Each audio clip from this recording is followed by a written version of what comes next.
What up, Wolves? Blade Master here, back with some more Total War Rome 2 online action, and this is going to be a fight that I fought against O Christian, who's another Wolf of Remus clan member, one of the newer additions to the Wolf of Remus clan. In this one I've taken Athens, and he has taken Pontus. I took Athens as a counter pick. He decided to take Pontus first, and by the way, we're fighting in the map of Arminium, I think?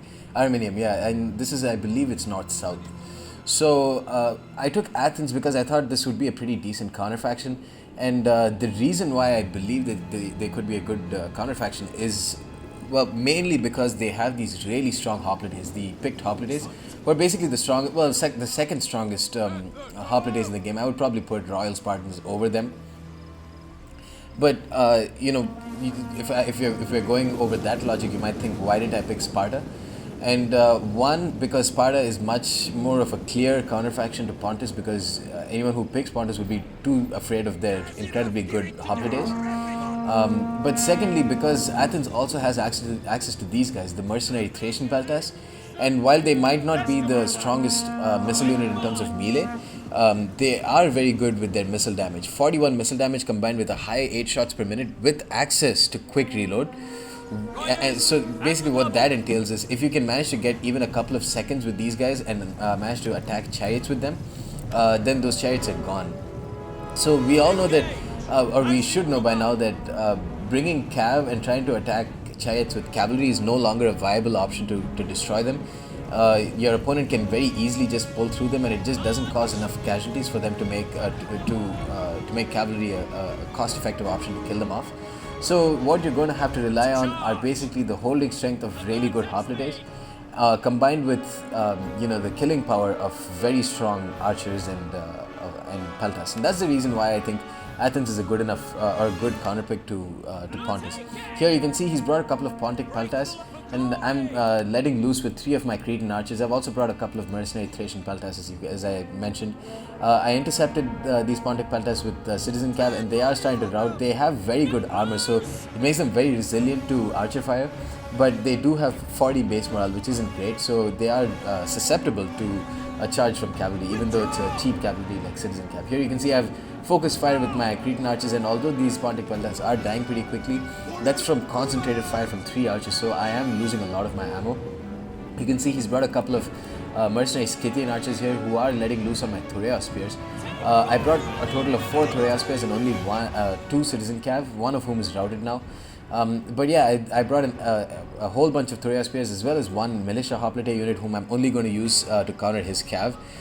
They got a couple of javelin volleys in, and I spread them out in a pretty thin line, which is a mistake, because that makes them very easy to or very susceptible to the charge.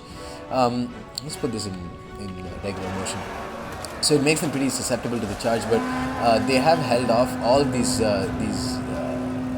noble blood cav, and that gave enough time for one of my Thracian peltas and one of my Thorea spears over here to get a couple of volleys in on that general blob. These 2 mercenary Scythian horse archers could be a threat, but for a faction that's as heavily armored as Athens, they won't be too big of a threat. You can see he's brought a couple of Thorea spears, one of whom is firing javelins onto my thorax hoplites, and he's brought another Thorea spears on that flank over there. I'm playing pretty defensive for the time being. I've got a nice position here with my on top of a hill, and I'm not really certain that I want to run in and engage his army at this point. Let's take a look at the rest of my build now. I've brought a total of 3 thorax hoplites. They're just going to be interspersed with the rest of my hoplites. I've brought 2 picked hoplites unit, including a picked hoplites gen, and finally I brought 1 mercenary veteran hoplite. So all of them are going to be very high quality units and very high morale and very good armor and melee defense. And they don't have great killing power, but for a faction like Pontus, whose most aggressive melee infantry are their Pontic swordsmen, who in themselves aren't very strong units, they're just barely decent mid-tier sword infantry, I don't really need to worry about them killing off my picked hoplites very quickly. So you can see he's brought one of his eastern spearmen here, and they're just going to try and block off any type of cavalry charge that I can bring against his Pontic peltas. You can see my citizen cav have gotten caught here, and now his Thorea spears are just free to just destroy them. 10 kills or 10 casualties on my citizen cav already, and yeah, while they're retreating, those Pontic peltas are just going to keep showering them. with javelins. You can see they've already lost 20 men without getting a single casualty, or sorry, without getting a single kill. Here I brought more Thorea spears. I think that's the same one. Yeah, that's the same Thorea spear that was engaged with his noble blood cav. Here's a very good move by O Christian. He set flaming shots on his mercenary Scythian horse archers, engaged my Thorea spears from the front with his eastern spearmen, and then brought in a pretty devastating rear charge with this noble blood cav that's going to start getting these people to waver. And those Thorea spears are going to be toast in a couple of seconds. I did bring a militia hoplite unit a bit too late to the fight. If those Thorea spears managed to stay alive for just a couple of seconds longer, my militia hoplites could have bogged down this general blob here. They seem to have done a pretty good job of blobbing them and engaging these noble blood cav. But he's brought those two mercenary Scythian horse archers that he's brought will get some great heavy shot kills onto the rears of these militia hoplites unit. So that's going to be it for them. But as long as I can hold off his noble blood cav for more than a couple of seconds, that's good for me. I'm going to use that, the fact that I've managed to hold off some of his cav to advance my front line. I can't stay defensive for too much longer because, as we can see, he's got a pretty clear cav advantage, and I want to engage and kill off his Pontic swordsman while I've engaged his cav with my militia hoplites. So we're doing a decent job here. But he's smart, and he has moved, a couple of his noble blood cav to the rear of my line.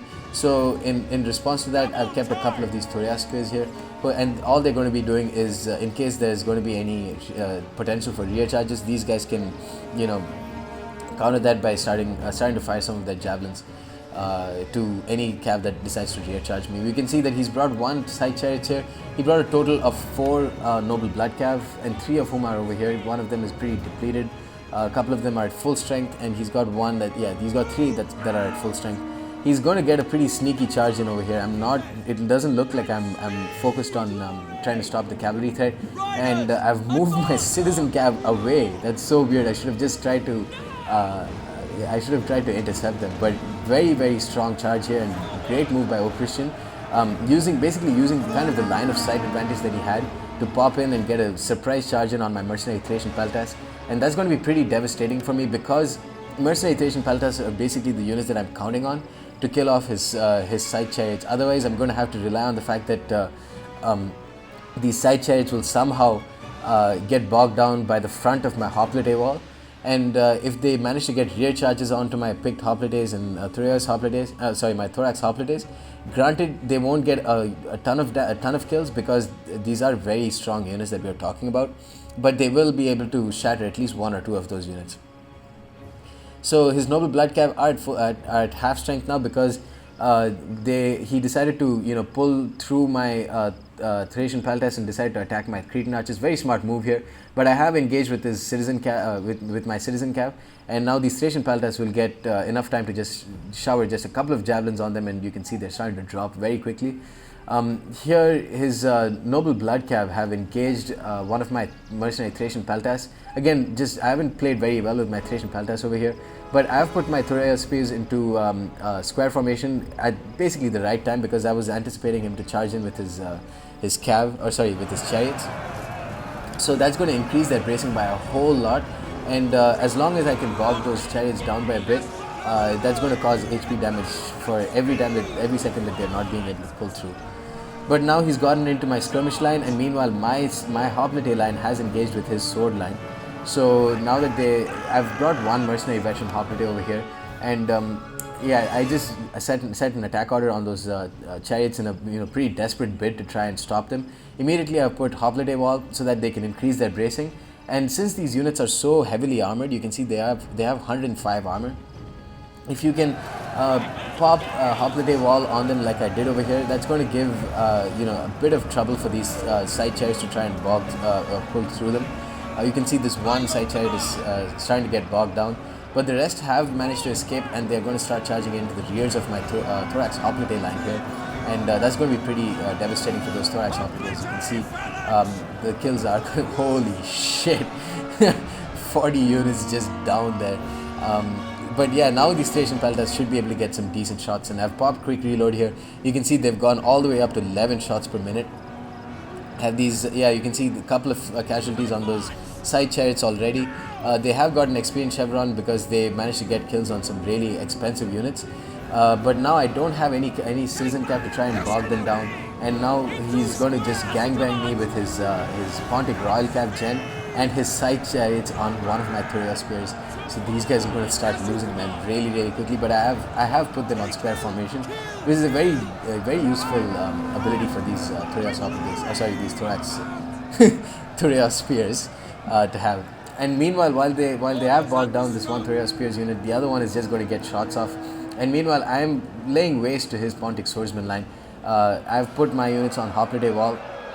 My picked hoplite units on hoplite wall, and they are going to start racking up the kills. You can see that they have very good stats for a spear unit, and the fact that you can put them on hoplite phalanx on after they get engaged with enemy swords makes them last for a lot longer.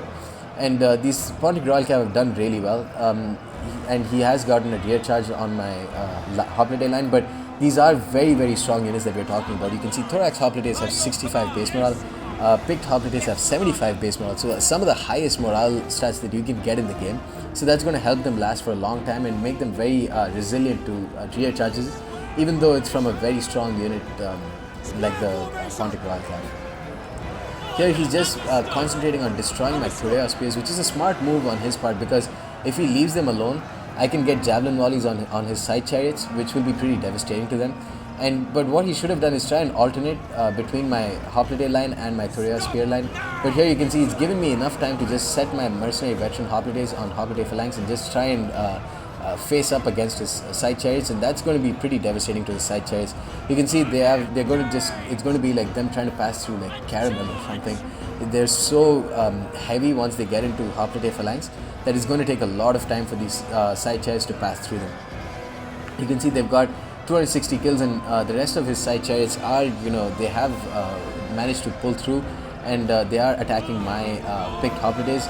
But some of them, yeah, you can see 2 of them have died there, and the last one, it's going to take a ton of HP damage while trying to move through my phalanx line. So they're basically routed now. 2 out of 9 side chariots, and since a lot of them died immediately, that's going to cause enough of a morale shock for them to die, or for them to shatter and rout. His Pontic Royal Cav are going to charge into the front of a braced picked hoplite phalanx. So that's not a good move for his Pontic Royal Cav there. You can see that they're starting to die, and on top of that, they haven't managed to get many casualties at all. As for the rest of the battle, his Pontic Peltas did okay, but they lost their ammo, and now they're going to have to face up to Thorax hoplites, who are in hoplite. No, they aren't in hoplite phalanx, but they're going to have to face up against Thorax hoplites. But they're definitely not going to win that melee fight. On top of that, I still have some Thuria spears here. They are very depleted, but the fact of the matter is, my units outnumber him.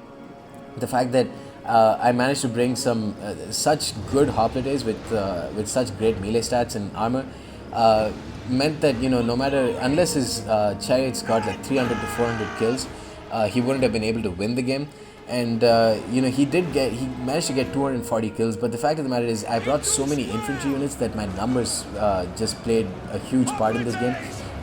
You'll see later, after the end of this game, that I brought like 300 extra or 250 extra units.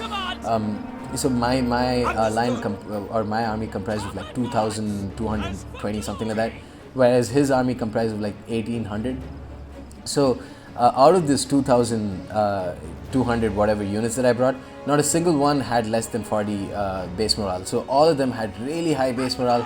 90% of them had great melee defense and armor to go along with it. So basically, with Athens, I managed to bring an army, if anything, was very resilient to both missiles and rear charges from shock troops. And that's basically what won me this game. It was a very costly victory. Actually, yeah, I didn't bring 2,000 something. I brought 1,890. But compared to him, he brought 1,700. So that's around 200 extra units that I brought. And I think basically the only unit that had poor morale are my militia hoplites.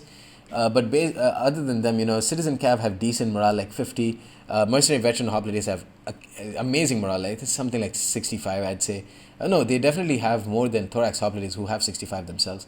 Troya spears have I think they have 55. Cretan archers, I mean, they have like 40 or 50, which is decent for a skirmish unit. So basically, a high morale, high melee defense, high armored army to take on a Pontic army whose main strengths are their Pontic peltas and their side chariots along with their shock cav. I mean, Noble Blood Cav are very strong too, but against a spear line and against a spear line that's as heavily armored and that has as high morale as the hoplite line that I brought, is going to have a tough time to win. Anyways, guys, hope you enjoyed this battle and stay tuned for more. Peace.